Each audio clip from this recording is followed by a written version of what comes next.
플랫폼 주식들, 2차 전지, 5G, 의료기기, 제약, 바이오 지금이라도 팔아치워야 되는지.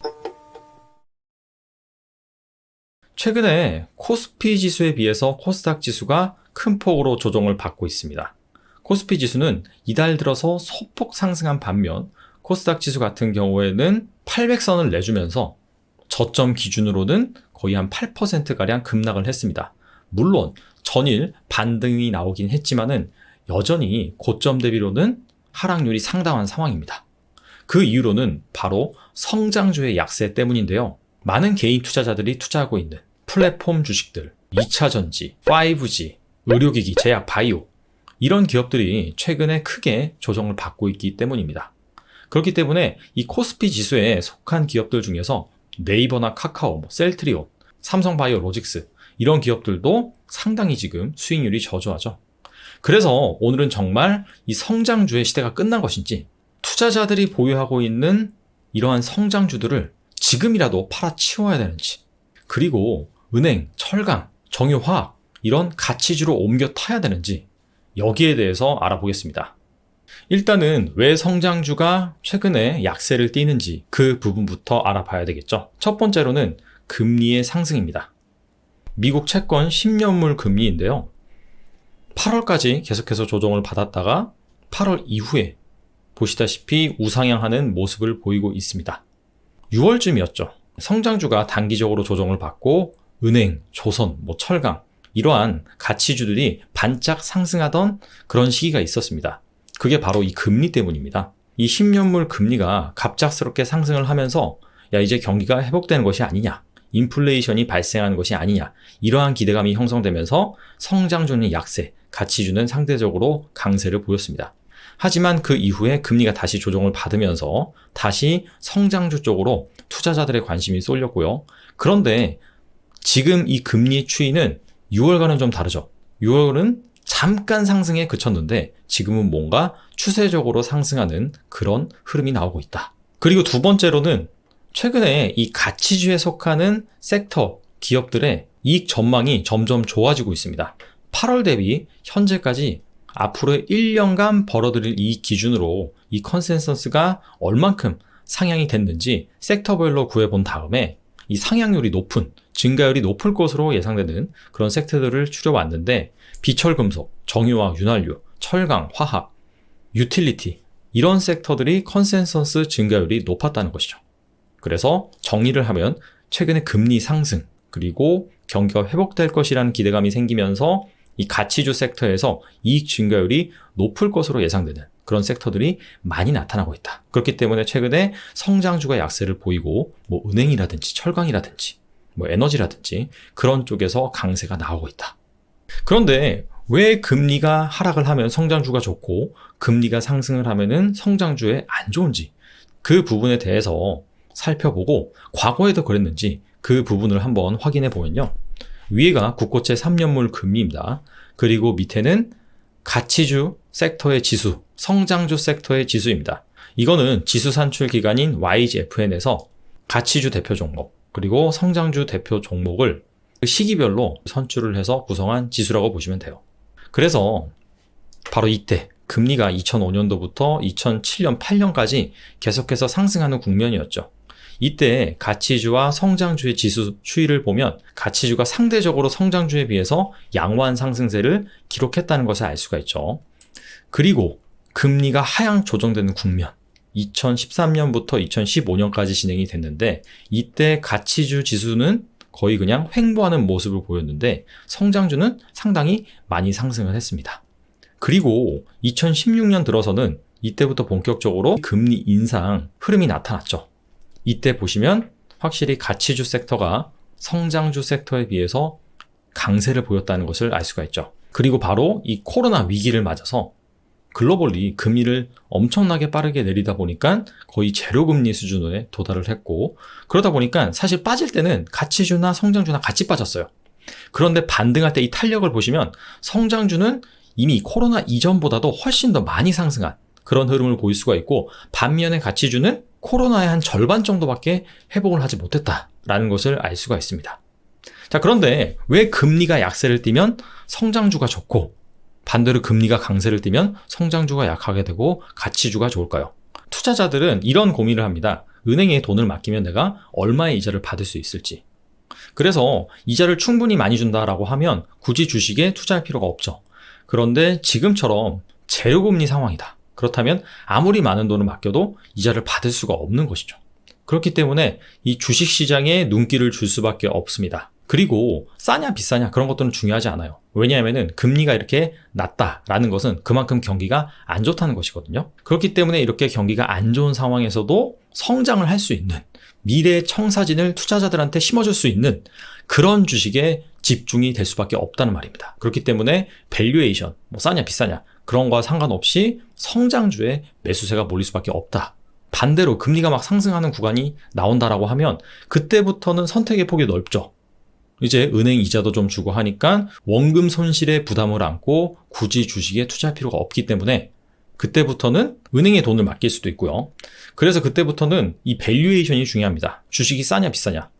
아무리 성장을 하더라도 너무 비싸다라고 하면은 투자자들이 꺼려할 수가 있습니다. 그래서 그때부터는 상대적으로 가치주가 오른다. 그렇다면 오늘의 본론이죠. 투자자들이 많이 보유하고 있는 2차전지 주식, 플랫폼 주식, 바이오 주식, 5G 주식, 이런 것들을 다 그렇다면 정리를 해야 되느냐?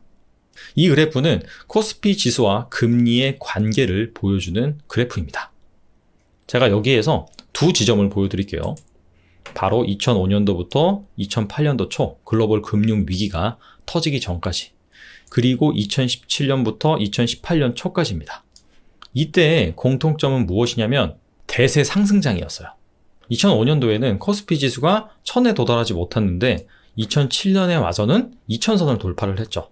그리고 2017년부터 2018년 이때에도 거의 한 6년간 박스피였어요. 박스피였다가 반도체 기업을 중심으로 양호한 실적을 내면서 종합주가지수가 2600선을 돌파하면서 사상 최고치를 경신한 시점입니다. 그런데 이때 금리를 볼게요. 금리를 보면은 상승하는 흐름이 나왔다. 즉 금리 인상이 성장주, 가치주, 이 상대적인 매력을 결정할 수는 있으나 주식시장 전체로 본다면 금리가 상승하는 구간에는 주식시장이 좋았다는 것을 알 수가 있죠. 왜냐하면 금리가 계속해서 인상된다는 것 자체가 인플레이션이 발생을 하고 경기가 점점 좋아진다는 뜻이거든요. 그리고 인플레이션이 발생을 하면은 당연히 이 자산의 가격이 상승을 하게 됩니다. 자, 그런 측면에서 방금 전에 그래프를 볼게요.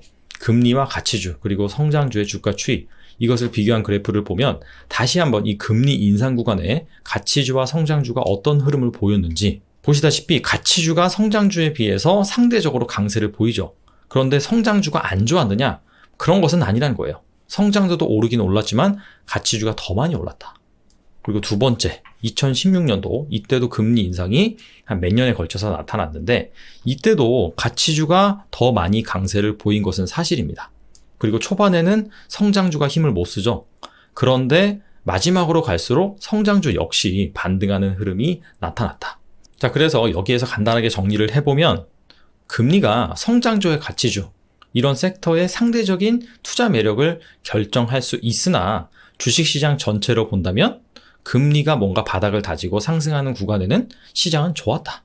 바로 이 부분이죠. 그리고 한 가지 사례를 더 보여드리겠는데 이번엔 종목의 사례입니다. LG생활건강과 아모레퍼시픽의 2004년도부터 그리고 2020년 바로 현재까지 주가 추이입니다. 왜 이 두 기업의 차트를 보여드리냐면은 화장품 기업이 2014년 그리고 2015년 상반기까지 당대 최고의 성장주였습니다. 그리고 대장주는 아모레퍼시픽 그리고 LG생활건강이었는데요. 특히나 아모레퍼시픽이 엄청나게 올랐어요. 그래서 이 서경배 회장의 주식가치 평가액이 이건희 회장과 거의 비슷한 수준까지 상승을 했습니다. 그 정도라면 정말 엄청나게 올랐다는 것을 알 수가 있죠. 그런데 2016년 사드 이슈가 터지고 나서 이 화장품 섹터에 조정이 왔죠. 더 이상 성장주로 인식되지 않았습니다. 그리고 이때 때마침 금리도 계속해서 인상이 됐고요. 그래서 아모레퍼시픽은 그 이후로부터는 계속해서 조정을 받았죠. 그런데 반대로 LG생활건강은 단기적인 조정은 있을지언정 전반적으로 계속해서 우상향하는 그런 그림이 나왔다는 겁니다. 그래서 두 종목의 차이는 무엇이냐? 바로 실적입니다. 어차피 기업은 장기적으로 그 기업의 가치에 따라서 주가가 움직일 수밖에 없습니다. 그렇기 때문에 단기적으로는 가치주, 성장주, 금리 여기에 따라서 상대적인 투자 매력이 결정될 수 있으나 장기적으로 그 기업이 계속해서 성장을 이뤄낸다라고 한다면 그 기업은 장기적으로는 주가가 계속해서 그 실적을 따라갈 수밖에 없다. 이런 식으로 말씀드릴 수가 있겠죠. 그래서 오늘 살펴본 내용들을 한번 정리를 해보겠습니다. 자, 최근에 성장주가 좀 조정을 받고 그동안 소외 섹터로 분류됐었던 은행, 철강 이런 업종들이 반등이 좀 나오고 있어요. 크게 두 가지 이유가 있는데 첫 번째로는 바로 금리가 계속해서 지금 상승하는 흐름이 나오고 있다. 그래서 인플레이션이 발생할 것이라는 기대감 이런 부분이 있고요. 두 번째로는 가치 섹터 이 컨센서스 증가율이 높게 계속 나타나고 있습니다. 이것은 좀 기저효과라고 볼 수 있겠죠. 코로나로 인해서 실적이 상당히 저조했는데 이제 경기가 회복되면서 실적이 이 기저효과로 다시 급증할 것이다. 라는 그런 기대감이 묻어져 있습니다. 그래서 최근에 성장주가 좀 조정을 받고 가치주가 오르고 있다라고 볼 수가 있는데 우리가 앞서서 코스피 지수와 이 금리와의 관계 살펴보니까 금리가 상승하는 구간에는 전반적으로 주가가 양호했다. 대세 상승장이 나타났다고 말씀드렸었죠. 금리가 상승한다는 것 자체가 그만큼 경기 회복 신호이기 때문에 전체 틀적으로 본다면 주식시장에는 긍정적인 영향을 미쳤다라고 볼 수가 있습니다. 그래서 금리의 상승이 가치주와 성장주의 상대적인 투자 매력을 결정하긴 하나 그렇다고 금리가 상승한다라고 해서 성장주가 계속해서 하락을 한다. 그런 거는 아니다라는 것이죠. 그리고 LG생활건강과 아모레퍼시픽 두 기업의 사례에서 살펴봤듯이 사드 이슈가 발생을 해서 중국 관광객의 발걸음이 뚝 끊기고 때마침 금리가 인상하는 구간이라 이 성장주의 매력이 감소를 하고 자 그런 이유들 때문에 단기적으로는 같이 조정을 받습니다. 하지만 LG생활건강은 그 이후로도 꾸준히 양호한 실적을 계속해서 냈기 때문에 결과적으로는 주가가 우상향하는 흐름을 보였다라는 것이죠. 그래서 사실 개인 투자자 입장에서 지금 성장주를 팔고 가치주로 갈아타야 되느냐 사실 이 타이밍을 맞추는 게 개인 투자자 입장에서는 쉽지가 않습니다. 그래서 여러분들이 보유하고 있는 성장주 이 성장주가 단기적인 관점이 아니라 장기적인 관점 5년 10년이고 계속해서 성장할 것이다 라고 생각을 해서 투자를 했다면 굳이 이 상황에서 팔아치울 필요는 없다. 왜냐하면 금리가 막 상승을 해요. 그래서 성장주는 부진하고 가치주가 막 순간적으로 엄청나게 오릅니다. 그런데 이런 타이밍을 잘 맞춰서 내가 먼저 진입하기가 정말 어렵습니다. 그리고 이런 것들을 고민하다가 한 발 늦게 진입을 하잖아요. 그러면은 거기에서 또 손실이 발생할 가능성이 높다. 그렇게 되면 스텝이 꼬이면서 정말 멘붕이 오게 됩니다.